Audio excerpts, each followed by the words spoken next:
the mid-19th century, anywhere from 10,000 to 30,000 orphan children lived in New York City.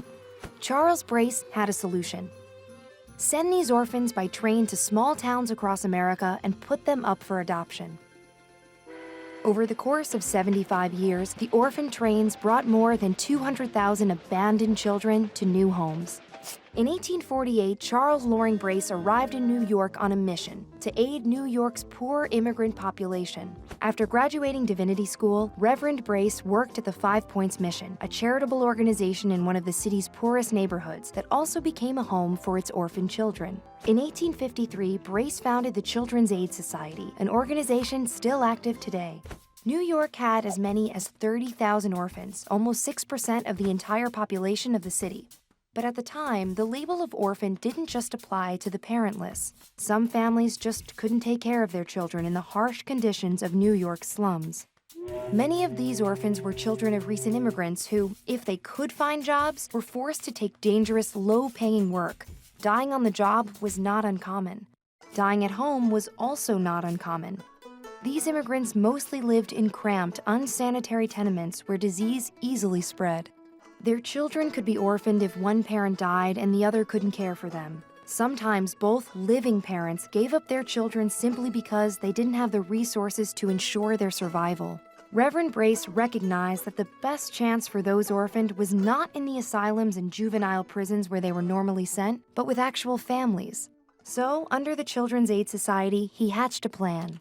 Orphaned, homeless children at least 6 years old, which was considered working age, would be placed on trains heading out to America's farmlands. The hope was that they would be adopted by new families and grow up in a more peaceful, rural setting, away from the dangers of the city.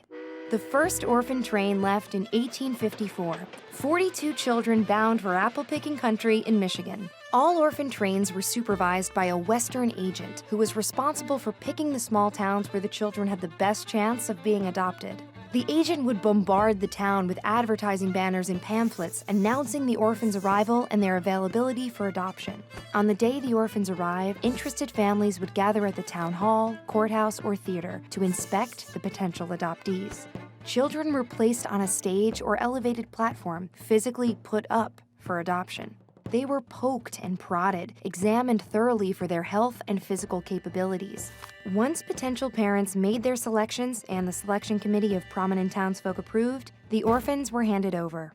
Families were only allowed to take one child, so any siblings traveling together would almost always become separated. Any children left over would move on to the next town. In their new homes, the freshly adopted orphans were encouraged to forget their past lives in New York completely, and in some cases, adopt the religious beliefs of their new families.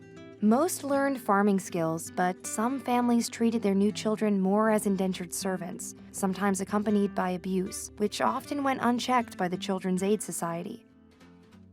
So, what happened to these orphan-trained children? Like their childhoods, their adulthoods varied. The program produced many successes, including 2 future governors who traveled on the same orphan train. But the notorious outlaw Billy the Kid also rode west on an orphan train. In 1910, a survey concluded that 87% of the orphans had done well, although the term done well was not clearly defined.